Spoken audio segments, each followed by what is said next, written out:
Olá, investidores! Sejam bem-vindos ao Ações na Bolsa. Meu nome é Ricardo Scapinello e no vídeo de hoje eu quero falar um pouquinho aí sobre os resultados da empresa Pet que nós tivemos recentemente. Quero dizer aí a minha opinião, se foram resultados bons porque eu estava esperando, se foram resultados ruins, enfim.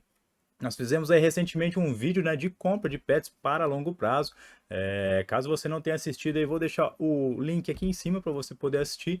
E vamos lá, bora pro vídeo então.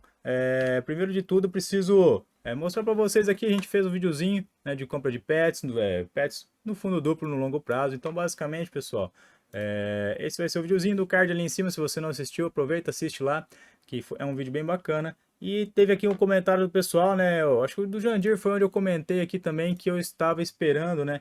Uma ligeira queda no faturamento da empresa, mas uma manutenção do ritmo de expansão, né? Que ela estava apresentando isso há 2 semanas atrás. Então, logo depois a gente teve aí os resultados da empresa.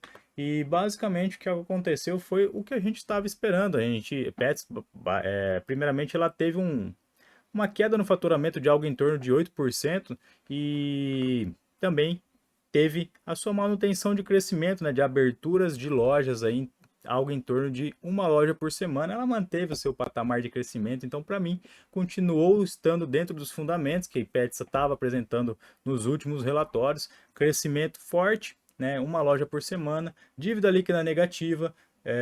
Teve uma queda no faturamento, obviamente que a gente percebe essa queda, porque quanto mais lojas se abrem, né, frequentemente ali, essas lojas elas demandam de um dinheiro muito grande para serem abertas, para começarem suas atividades e depois começar a entrar o caixa. Então a gente tem um pouco de déficit de faturamento ali, porque usa muito dinheiro para começar a abertura dessas lojas. Também a gente teve um aumento ali no setor do digital, então quando cresce, né, a plataforma digital ela tem uma margem também de lucro um pouco menor, então a gente também viu essa margem de lucro sendo reduzida um pouco pelo fator do crescimento da empresa no setor digital. Então vamos lá, vou mostrar para vocês os resultados, tudo isso que eu estou falando está aqui dentro dos resultados, então fica mais fácil para a gente acompanhar e visualizar isso tudo junto, beleza?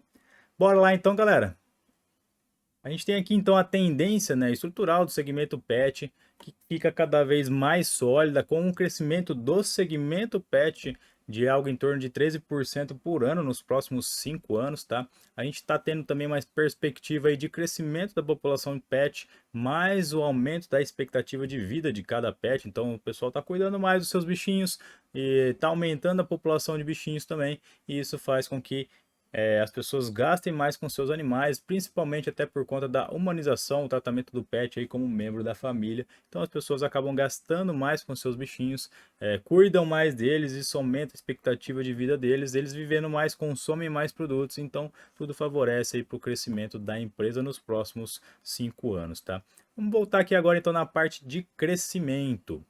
O crescimento então da empresa atingiu aqui a primeira plataforma pet, que atingiu 200 lojas na América Latina. Então, é a maior empresa pet da América Latina hoje, com 3 aberturas de loja no terceiro trimestre de 2022 e total aí de 47 lojas nos últimos 12 meses, atingindo então o total de 200 lojas. Pessoal, como eu disse para vocês aí, maior plataforma da América Latina. Então, sobre o crescimento então da empresa, né, o faturamento digital de Pets Standalone, que é somente a marca Pets, atingiu o faturamento anualizado aí no terceiro trimestre de 2022 de mais de 1 bilhão pela primeira vez na história. Então atingimos aí a casa de 1 bilhão de reais de faturamento, consolidando a posição de liderança brasileira e liderança no canal de pets, enfim, brasileiro. Então isso é muito legal, pessoal. Isso é muito legal. Isso significa que a empresa está aumentando cada vez mais, assim como diz, né, Pets Standalone teve recorde de faturamento com níveis de serviço em patamares de excelência, o que mostra que os níveis de serviço, então, 87% das vendas identificadas, né,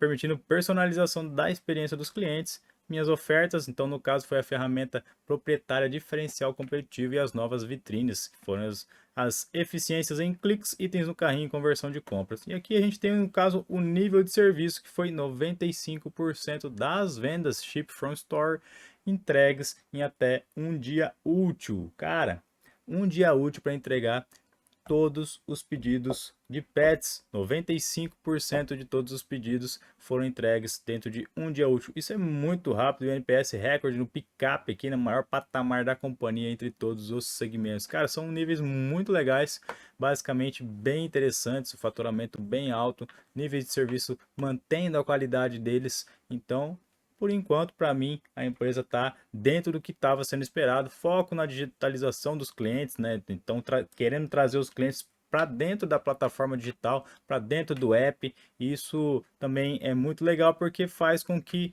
a gente tenha gastos também mensais menores aí na plataforma do que dentro do canal físico. Então, isso é muito melhor, né?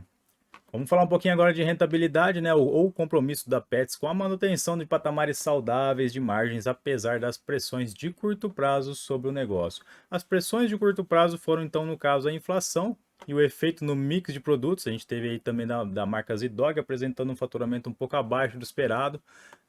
Participação no digital, a gente sabe que quanto maior são as vendas nos canais digitais, a gente tem, né, uma margem de lucro menor dentro dos canais digitais, então a gente tem essa pressão também. A expansão de lojas, já que você precisa injetar o dinheiro para a abertura da loja e até ela apresentar um lucro, né, ou principalmente até ela retornar todo o capital investido. Então, para Pets leva 3 anos, mas a maioria das empresas ainda são menores de 1 ano, e isso faz com que a gente tenha uma pressão muito forte de exigência de capital para a criação de novas lojas, e enquanto essas lojas ainda não apresentam lucros considerados para a gente poder manter uma rentabilidade maior. E a integração das 4 aquisições, né? Então vamos lá. A parte de inovação, a gente tem aqui então as franquias da Zidog. Então foi bem sucedido no novo conceito de franquias. Tem um rollout estratégia aí esperada para 2023 para reforçar o posicionamento da marca. Então a gente vai ver bastante força entrando aí na parte das franquias da Zidog. Tem a máquina Slim Petix, que aumentou aí o tamanho da Petix no Brasil. Tem a parte da Zidog Kitchen, com presença já de 100% das lojas pets dos produtos da Zidog Kitchen. A gente vê também aqui na parte da inovação, né? A liderança recém-chegada do novo executivo, com 17 anos de experiência na parte de saúde humana. A gente tem também aqui alguns serviços complementares que pretendem ser lançados aí para complementar os atuais. Então a gente vai ter também, provavelmente, junto da parte da Pets, com plano de saúde Pet, né? Pet Sister, Daycare, Hotel, e enfim. A gente tem aqui, né, o piloto do plano de saúde previsto aqui para primeiro semestre de 2023, e também programas de fidelidade 100% integrado aí, com lançamento previsto para 2023, além de novas campanhas para incentivar cross-sell. Enfim, vai ter bastante crescimento aí esperado depois para a empresa, provavelmente nos próximos períodos, tá? Então vamos agora para os resultados da empresa no terceiro trimestre de 2022. A gente vê aqui também já os destaques, né, dos faturamentos, receita bruta. Então a gente tem aqui os destaques da Pets Standalone e do grupo Pets. Então a gente teve aqui da Pets Standalone, que é somente a marca Pets, um crescimento aí da receita bruta de 24,1%, né, da receita bruta total. Da parte da receita digital, o digital cresceu 44%, então a gente vê um crescimento muito exponencial ali da parte do digital. Tá? A base digital também foi muito alta do terceiro trimestre de 2021, então a gente tendo, eu acho que um aumento de 44% foi bem interessante. A margem bruta, né, aumentando em 23,2% da marca Pets Standalone, e um EBITDA ajustado de 2,1% ao ano, né? Essa parte aqui ainda, tanto da margem bruta quanto do EBITDA ajustado, a gente teve um pouquinho de queda, né? 0,3 pontos aí ao ano da margem bruta e 2 pontos, né, do EBITDA ajustado. Aqui já foi uma queda um pouquinho mais acentuada ao ano, mas com relação ao trimestre anterior, então a gente teve aí também um aumento. Então basicamente está um pouco em linha, teve uma queda nas margens, né, uma queda no EBITDA, mas ainda assim a gente consegue considerar que particularmente está um pouco em linha, beleza? Então, na parte do grupo Pets, a gente vê aqui que teve também, né, um faturamento da receita bruta de 37,9% ao ano, com receita bruta do digital aumentando aí no total de 63,5% de toda a marca do grupo Pets. A margem bruta, né, subiu também 34,1%, mas infelizmente foi uma queda aí de 1,1 ponto, né, ao ano, e também a gente teve uma queda de 0,7 pontos aí no trimestre. Na parte aqui também do EBITDA ajustado, houve é uma queda de 0,4% ao ano, e o total é de 3,1 pontos ao ano. Então foi uma queda um pouquinho mais acentuada do EBITDA ajustado da empresa do grupo Petz, e totalizando aí 8,2% de queda no faturamento ao ano. Então, basicamente o que nós estávamos esperando, uma pequena queda aí no faturamento, né, no lucro ajustado da empresa. Então, houve uma pequena queda aí no lucro, já era esperado isso. Então, para mim, particularmente, está dentro do que eu já estava esperando. Vamos agora então para os destaques, né, dos 9 meses de 2022, ou seja, dentro do ano de 2022 a gente teve receitas crescendo também em 25,9% a receita bruta, né, total. A receita bruta digital também cresceu em algo em torno de 40%, enquanto as margens também tiveram altas de 25,2% e o EBITDA ajustado de 12,4%.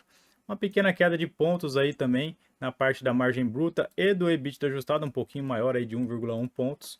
Mas a parte aqui do grupo Petz, né, de todas as empresas do grupo Petz, dentro do ano de 2022, né, desses 9 meses aí que a gente teve dentro de 2022, cresceu aí 36,9% a receita bruta total, uma receita digital aumentando aí 61,6% de toda a marca dentro dos 9 meses. E também a gente tem uma margem bruta aí de 35,7% ao ano maior, com uma quedinha de 0,3 pontos ao ano.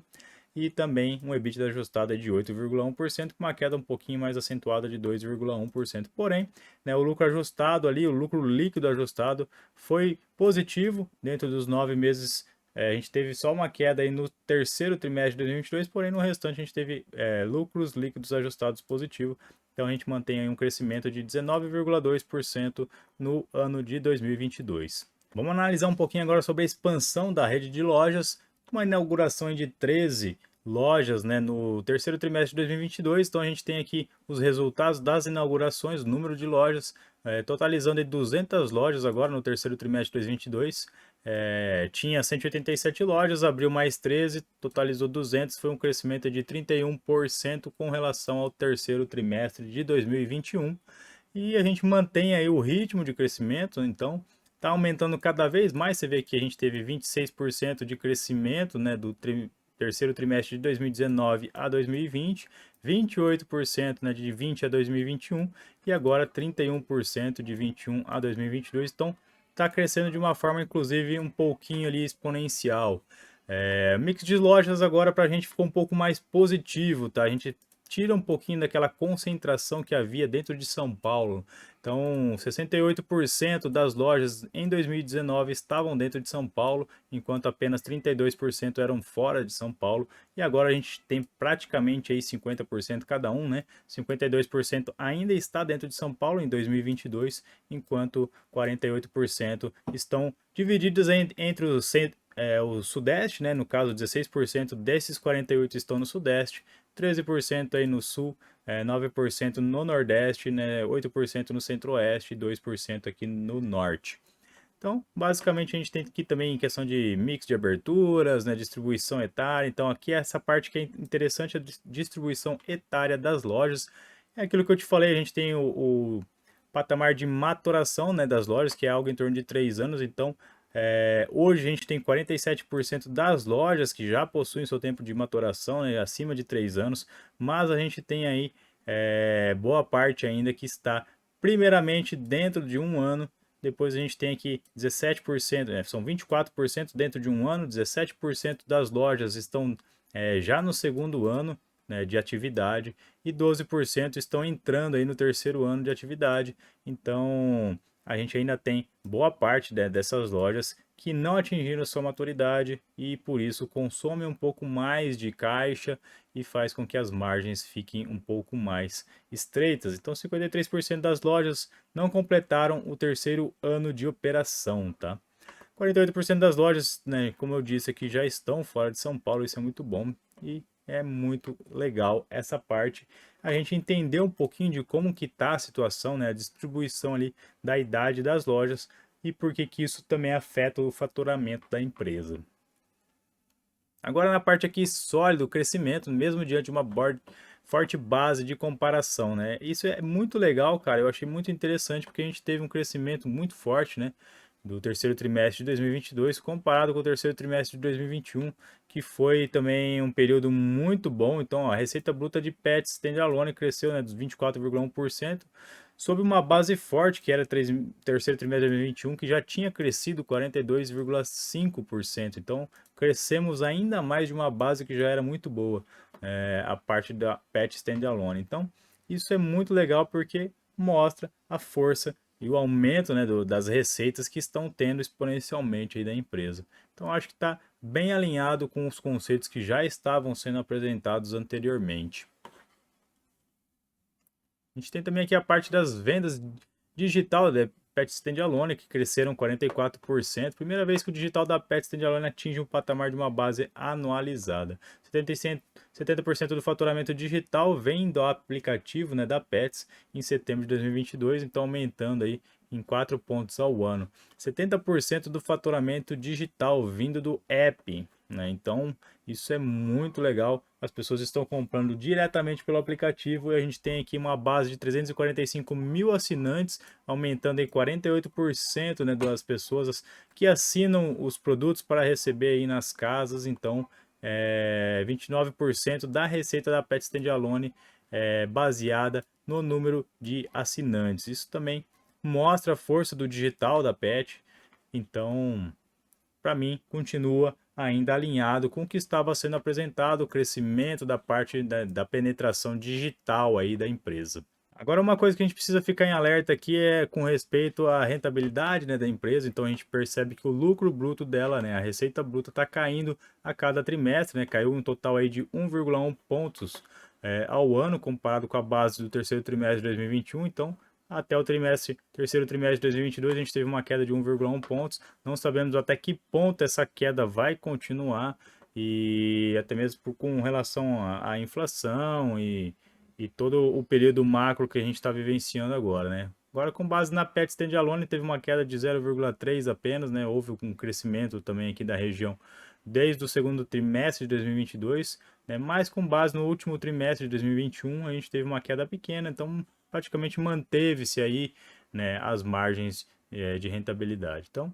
aqui na parte de disciplina, na estrutura de capital, a gente consegue ver onde que a empresa está utilizando os recursos, então onde que ela está fazendo seus investimentos. A gente percebe aqui que a maioria dos recursos estão sendo utilizados aí para criação de novas lojas e hospitais, uma pequena parte aí na parte de tecnologia e na área digital, né, para o funcionamento da empresa e desenvolvimento aí do seu potencial digital, e uma pequenininha parte aqui na área de reformas, manutenções e outros gastos. Uma coisa que a gente tem que também ficar ainda em alerta é a parte da alavancagem. Por enquanto a gente tem ainda uma dívida líquida negativa com base aí no EBITDA, mas esse patamar ele está cada vez menos favorável, vamos dizer assim, né? Ainda está negativa, mas a partir do momento que entrar no ponto positivo, começa a ficar um pouco mais preocupante para a empresa ter uma dívida líquida positiva dentro de um cenário econômico que a gente está esperando provavelmente algo bem ruim vindo daqui para frente. Então, enquanto manter aqui uma alavancagem negativa, né? Então a empresa está saudável, tem chão para a gente poder pegar crédito se precisar. Então, vamos tentar manter esse caixa líquido positivo aí e uma situação bem confortável para os próximos períodos, tá? Basicamente é isso. E aqui alguns resultados, né, da parte da Zidog, da Petix também, que teve na parte da Zidog um faturamento bruto positivo em 16% ao ano, e a Petix aí um aumento de 24% ao ano no faturamento bruto. Houve algumas considerações que a gente precisa verificar depois, mas enfim, basicamente é isso. Bom, então o Pets apresentou para mim, dentro dos seus fundamentos, tudo que eu estava esperando.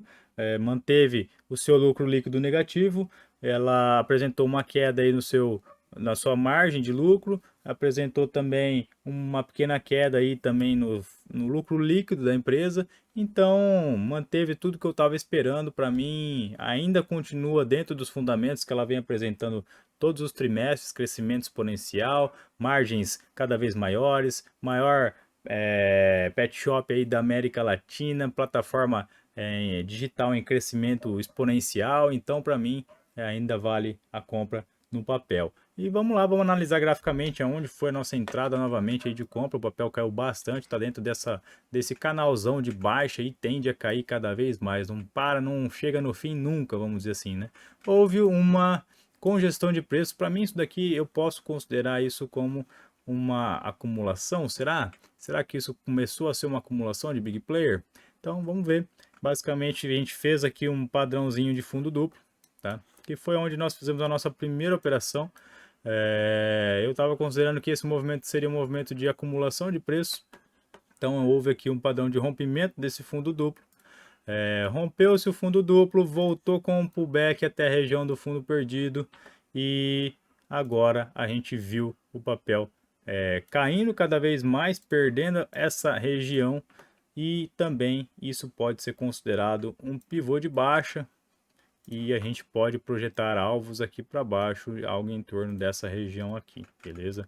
Então é possível que a gente veja o papel alcançando a mesma amplitude do movimento anterior, essa mesma amplitude pivotada aqui para baixo, a gente pode ver o papel aí alcançando essa região de R$6 mais ou menos aqui. Então vamos ficar de olho caso isso aconteça, mas eu preciso acumular o papel, então eu tenho que comprar, né? Não tem como a gente adivinhar qual vai ser o menor preço possível, mas Pets está fazendo um padrão para mim que eu vejo com frequência, que é esse padrão de fundo duplo, rompimento, pullback até a região de fundo perdida. Então a gente pode ver esse padrão facilmente aqui em diversas vezes. Vou pegar como exemplo essa região aqui, tá? Houve esse fundo, houve junto esse fundo, o que aconteceu foi exatamente o mesmo movimento, rompimento, pullback até a região perdida, tá? Então a gente vê isso acontecer frequentemente em Pets. Isso, se a gente pegar prazos maiores também, a gente consegue identificar isso, como por exemplo esse prazo gigante aqui, né? Desse fundo com esse fundo, ou então esse fundo aqui que formou juntamente com esse aqui, né, perdido. Se você pegar o movimento, houve também o rompimento, pullback com retorno até a região perdida. Então isso acontece com muita frequência no papel e eu posso utilizar a região de fundos então como uma proteção da minha movimentação, ou como, para mim, eu operando. Não estou indicando que ninguém faça isso, isso não é uma indicação de investimento, isso não é uma indicação do que pode ser feito, mas eu posso utilizar essa região para que eu possa alavancar nas minhas operações, enfim, depois sair dela com um patamar interessante. Então vou mostrar para vocês essa região de fundo perdido que houve a mesma coisa. Olha aqui, ó, houve um rompimento gigantesco, pessoal, aqui, né, nesse rompimento entrou em parafuso, né, de tanto que caiu o papel ali. E logo em seguida o que aconteceu foi o pullback até a região de fundo. Então se você faz uma compra num fundo formado ou numa outra operação, você tem a possibilidade de fazer esse pullback. E aqui, se o teu preço médio estiver próximo da região de fundo perdido, você provavelmente terá o pullback até a região de fundo. Então, basicamente o que eu fiz foi exatamente fazer a compra. Então, no fundo, mantive aqui o meu preço, né, em 899. E o que aconteceu foi que eu aproveitei para testar a operação e ver se isso de fato estava acontecendo. Aconteceu exatamente isso. Rompeu o pullback até a região de fundo. Aqui eu não desfiz a operação porque eu queria acumular o papel.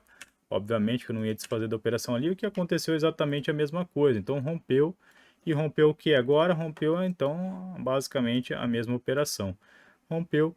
E esse rompimento para mim, independente de onde chegar os preços, ele tende depois a voltar até essa região de fundos perdidos. Então hoje o meu preço médio está aqui nessa região. Caso ele caia mais, eu consigo fazer novas compras e manter meu preço médio até essa região.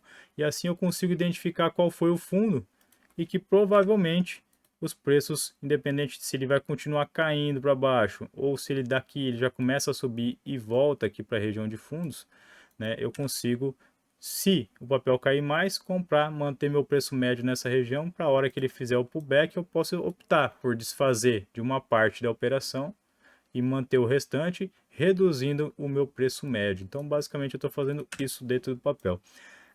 O que eu vi agora também é que dentro dessa queda houve uma entrada de força compradora, né? Manteve aqui um pavio bem grande, né? Uma formação de martelo desse movimento.